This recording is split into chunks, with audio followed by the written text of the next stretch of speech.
Descubriendo la historia. Grandes presidentes. Benjamin Franklin. A principios de los 1700, Estados Unidos era solo un conjunto de 13 colonias británicas independientes. A este mundo, el 17 de enero de 1706, llegó Benjamin Franklin, destinado a ser uno de los hombres más reconocidos de su era. Su vida duró más de 80 años y fue testigo de una nueva nación. Josiah y Abiah Franklin, la segunda esposa de Josiah, vivían en una pequeña casa en Boston. Benjamin fue el 15º de 17 hermanos. En su famosa autobiografía, Franklin describió a su padre como un hombre ingenioso que tenía talento para el dibujo y la música, además de su gran habilidad para la mecánica. Franklin consideraba a su padre un hombre sabio. Escribió: «Su excelencia radica en un gran entendimiento y sensato juicio cuando había que aplicar la prudencia, tanto en asuntos públicos como privados». Fue con esta imagen que el joven Benjamin desarrolló sus talentos. Sus estudios escolares duraron solo 2 años. Empezó a estudiar gramática a los 8 años, pero pronto su padre necesitó su ayuda en la fábrica de velas de la familia. Benjamin era un estudiante brillante y no le gustaba el trabajo que tenía que hacer en el taller de su padre. Durante 2 tediosos años tuvo que realizar el trabajo. Mientras tanto, él soñaba con grandes aventuras. El padre, temiendo que escogiera el mar, envió a Ben cuando tenía 12 años como aprendiz con su hermano mayor James para que lo entrenara como impresor. Al joven Franklin le encantó su nuevo cargo y pronto se convirtió en un habilidoso impresor. En su nuevo trabajo, él leía cada vez que podía y aprendió a ser un excelente escritor. Cuando cumplió 15 años, su hermano James lanzó el New England Courant. Era el 4º diario que se publicaba en las colonias. Muchos amigos de James escribían para el periódico, pero él se negó a imprimir nada de lo que su hermano escribía por considerarlo demasiado joven. Ben, siendo autodidacta, se había dedicado a perfeccionarse como escritor.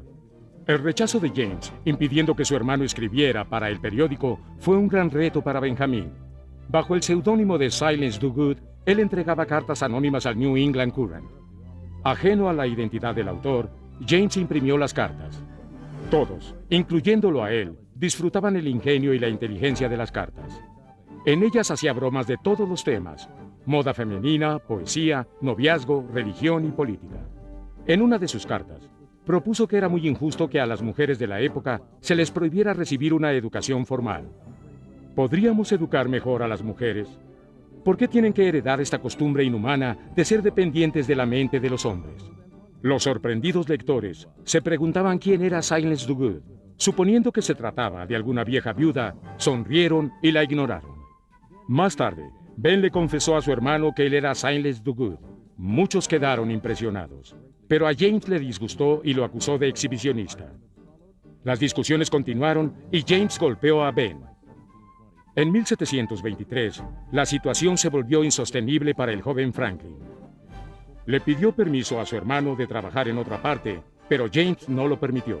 Entonces Benjamin huyó a Nueva York. Como no pudo encontrar empleo como impresor en Nueva York, unos amigos le sugirieron continuar el viaje a Filadelfia, donde le sería más fácil encontrar trabajo.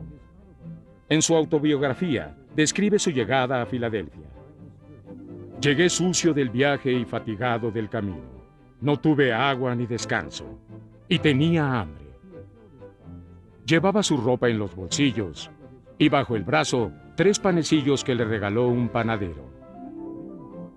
Ben caminó por las calles de Filadelfia solo, sin dinero, y como él mismo escribió, desaliñado y ridículo, pero recuerda haber visto a una joven que no lo rechazó por su apariencia.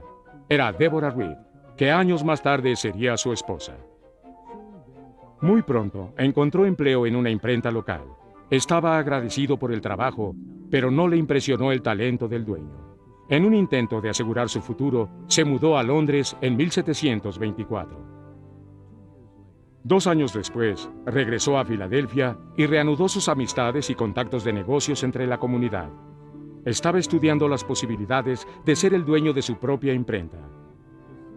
Su interés por la comunidad creció también. En 1727 fundó un grupo llamado El Junto. Los miembros del grupo compartían sus libros y así se formó la primera biblioteca pública del país en 1731. En 1730 ya era un famoso impresor y se casó con Deborah Reed. Él la adoraba y daba gracias de que la mujer que había conocido durante sus aventuras de juventud se casara con él. De ella escribió: «La frugalidad es una gran virtud, virtud que nunca pude adquirir yo mismo, pero tuve la fortuna de encontrarla en una esposa que llegó a ser un tesoro para mí». Estuvieron casados 44 años y tuvieron 3 hijos. William, hijo del primer matrimonio de Deborah; Francis, que murió a los 4 años de viruela; y Sarah, a quien le decían de cariño Sally. Sus empresas crecieron hasta que en 1729 publicó el semanario Pennsylvania Gazette, que escribió prácticamente él solo.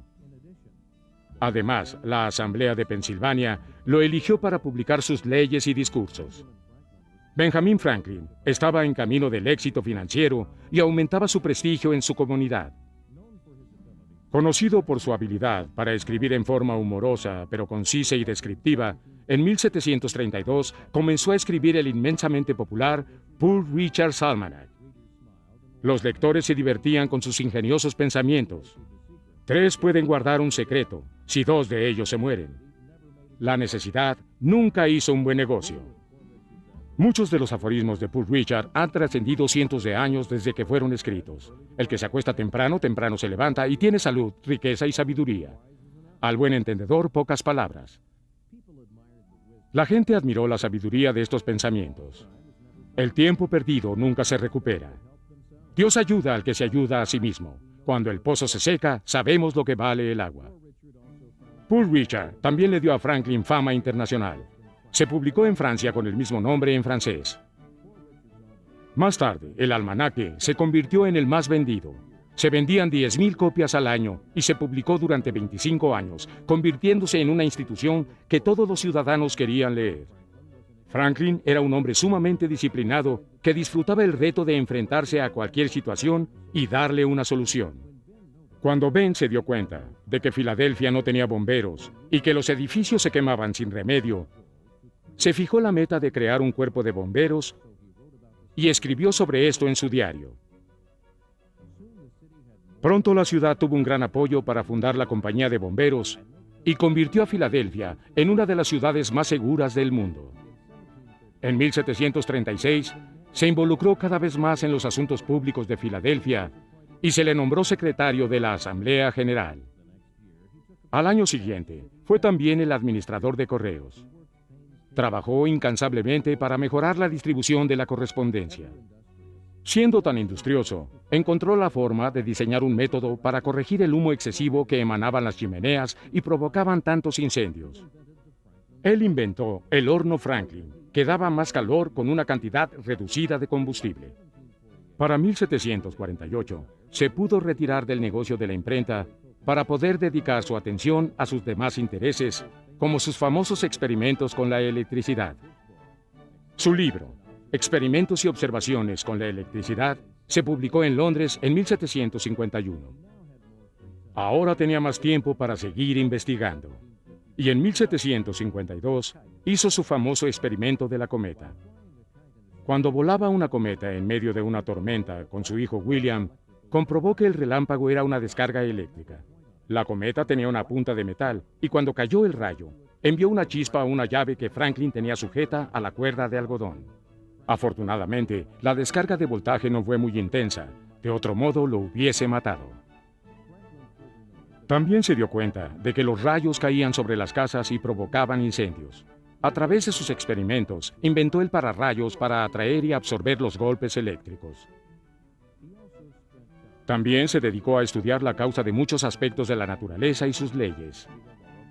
La aurora boreal, los tornados y las tormentas eléctricas, la dirección de los cauces y mareas, magnetismo y la teoría de los terremotos. El mundo reconoció a Franklin como un científico e inventor de primer orden, pero también se estaba convirtiendo en un importante servidor público. En 1751, su intervención fue clave para la formación de una academia que llegó a ser la Universidad de Pensilvania. En 1753 lo nombraron director general de correos de todas las colonias. Bajo su vigilancia, el servicio de correos aumentó su eficiencia y confiabilidad. El correo y los diarios empezaron a circular entre las colonias más rápido que nunca. Así, los colonos se enteraron rápidamente de los problemas e intrigas de los demás. En 1754, Franklin volvió a la vida política. Estaba a favor de una unión colonial contra los franceses y los indios y publicó una caricatura en su Pennsylvania Gazette para reflejar su opinión. Unión o muerte. En su autobiografía escribió: en 1754, cuando la guerra contra Francia sea declarada, un congreso de comisionados de diferentes colonias tendrá lugar en Albany. En reacción contra el enemigo francés, los oficiales ingleses le llamaron a esta reunión el Congreso de Albany. Franklin y otros representantes se reunieron para discutir las relaciones con los indios Chiricahua. Franklin pensaba que la cooperación entre las colonias era crítica y aprovechó la reunión para presentar un plan para la unión de las colonias.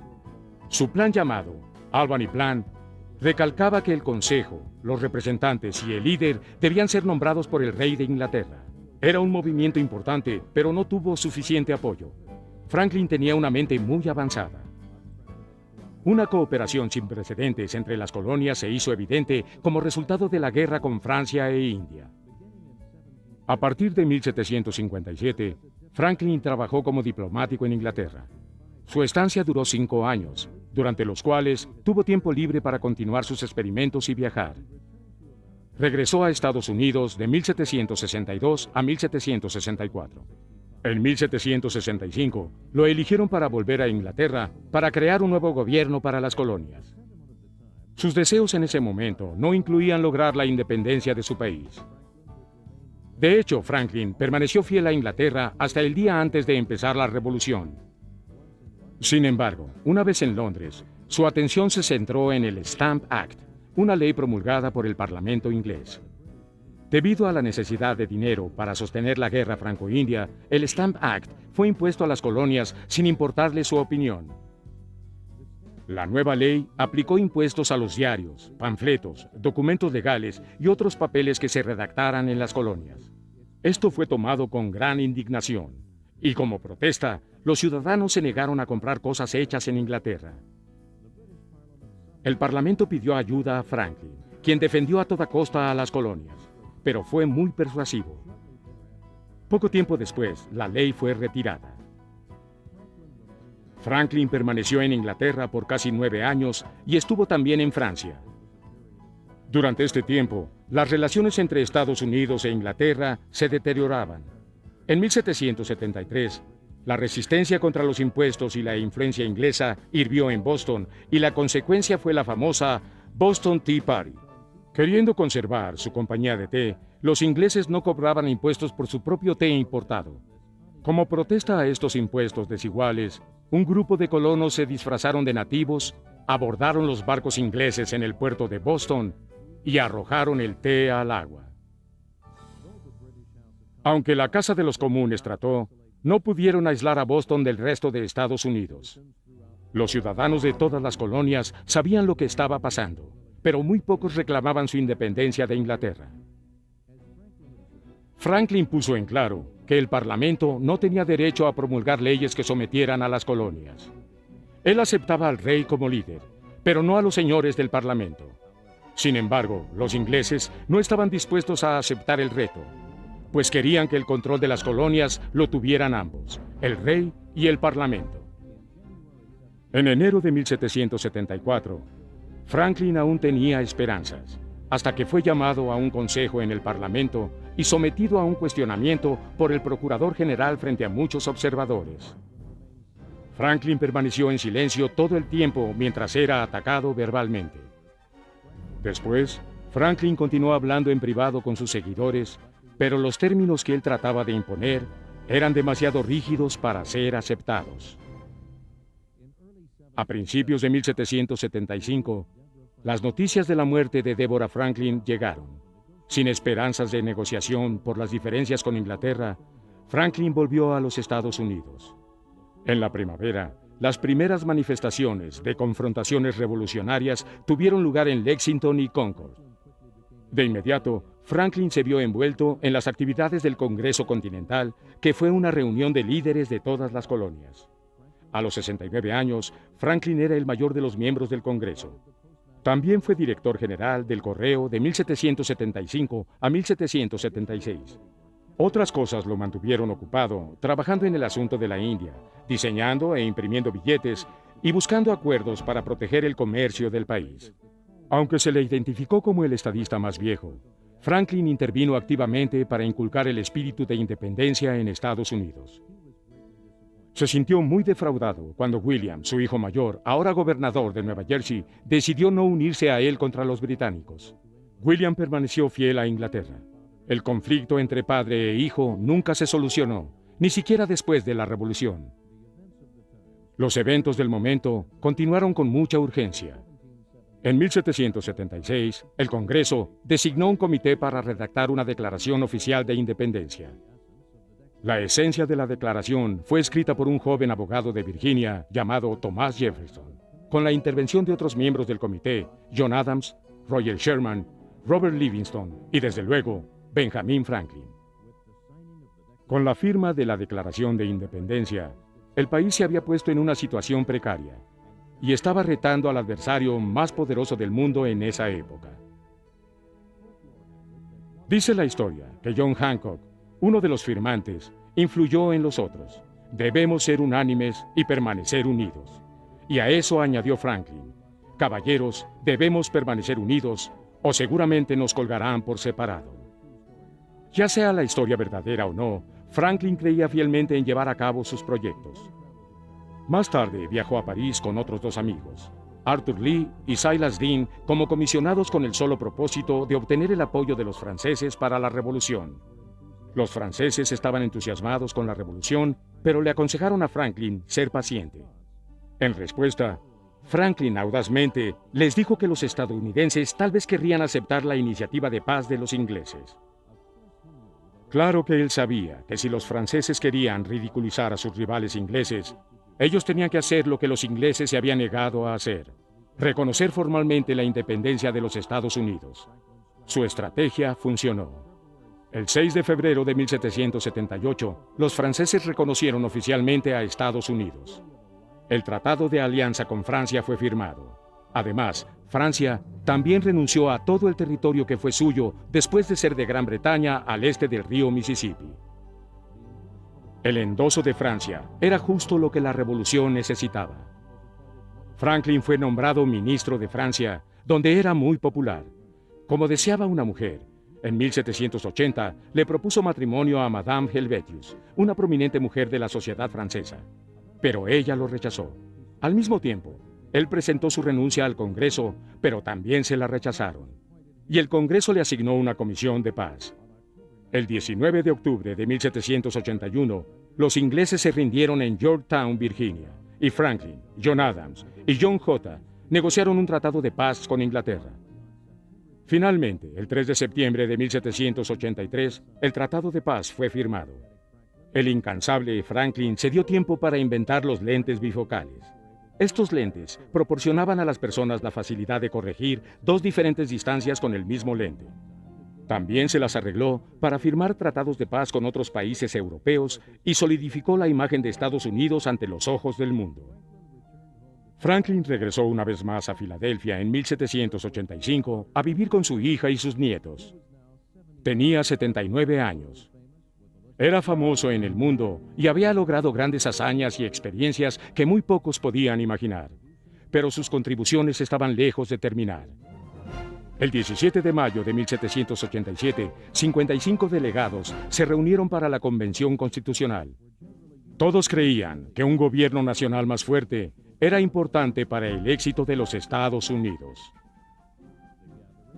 A la reunión asistieron líderes ilustres como George Washington, James Madison, George Mason, Alexander Hamilton y Benjamin Franklin. La reunión tuvo lugar en absoluto secreto y comenzó a mover la estructura para el nuevo gobierno. Franklin era, a todas luces, el estadista más brillante entre los asistentes. En cuanto a la elección del primer presidente de los Estados Unidos, Franklin le dijo a la convención: "El primer hombre que sea presidente debe ser muy bueno. No sabemos cómo serán los que sigan". Aunque ya estaba viejo, su influencia y aportaciones a la Constitución fueron numerosas. Para los discursos más largos, le pedía a su amigo de Pensilvania, James Wilson, que leyera sus palabras. Entre sus más importantes pensamientos estaban los que tenían que ver con el salario del presidente. Franklin pensaba que el presidente no debía percibir ninguna compensación, porque asignar un salario a ese puesto, como él decía, juntaba dos pasiones que tenían una poderosa influencia sobre los alcances del hombre. Eran la ambición y la avaricia, el amor por el poder y el amor por el dinero. Puesto al alcance del hombre, el honor se convierte al mismo tiempo en el deseo del dinero y el poder, y moverá cielo y tierra para conseguirlos. Al fin, el 17 de septiembre de 1787, después de un verano de debates, reuniones y acuerdos, la Constitución de los Estados Unidos se completó. Mientras observaba a los delegados aproximarse a firmar la Constitución, Franklin comenta acerca del sol tallado en el respaldo de la silla de George Washington. Él dijo: "En el curso de la sesión, he estado observando el sol que está detrás del presidente y no había podido determinar si estaba saliendo o se estaba poniendo. Pero ahora tengo la felicidad de saber que es un sol que emerge, no que se esconde". Aunque no todos estaban convencidos de que la Constitución fuera perfecta, la mayoría aceptó el juicio de Franklin. Él escribió un largo discurso que James Wilson leyó para los presentes. "Señor presidente, confieso que hay varias partes de esta Constitución que no apruebo, pero tampoco estoy seguro de aprobarlas alguna vez. Dudo también que de alguna otra convención podamos obtener una Constitución mejor. Por lo tanto, me maravilla, señor, darme cuenta de que este sistema se acerque tanto a la perfección. Y sé que impresionará a nuestros enemigos. Por eso me apego a esta Constitución, porque no hay otra mejor, y porque no tengo duda de que sea la mejor". Con la firma de la Constitución, se retiró de la vida pública.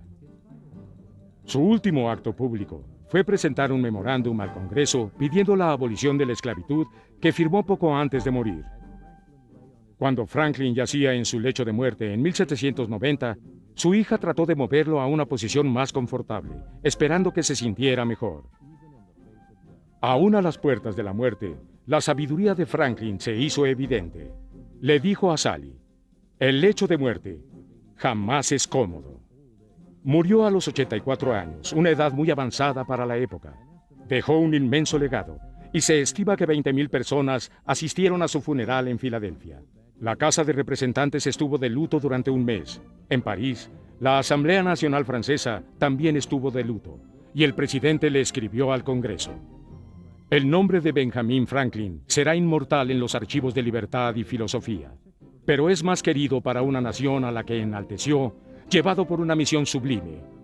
Este hombre venerable supo hacerlo con la sencillez y dulzura de su conducta, y también con la pureza de sus principios, la riqueza de sus conocimientos y los encantos de su mente". En 1824, se fundó el Instituto Franklin en Filadelfia para honrar a Benjamin Franklin y para desarrollar la aplicación de sus inventos. Con los años, y con cuantiosas donaciones, el instituto sigue avanzando. También sirve como un monumento a Franklin. Tiene una estatua de mármol de 4 metros de altura, y ahí se guardan muchas de sus posesiones. Pero lo más significativo de sus memorias es la relevancia que ha conservado su autobiografía. Se originó como una carta a su hijo William en 1771. Él quería recopilar sus experiencias y transmitirle su filosofía a su hijo. Como legado póstumo, William lo publicó para que todos lo leyeran. La autobiografía de Franklin, que contenía la historia completa de su vida, se ha convertido en uno de los libros más leídos de nuestra era. Es una sinopsis del estilo de vida de aquella época.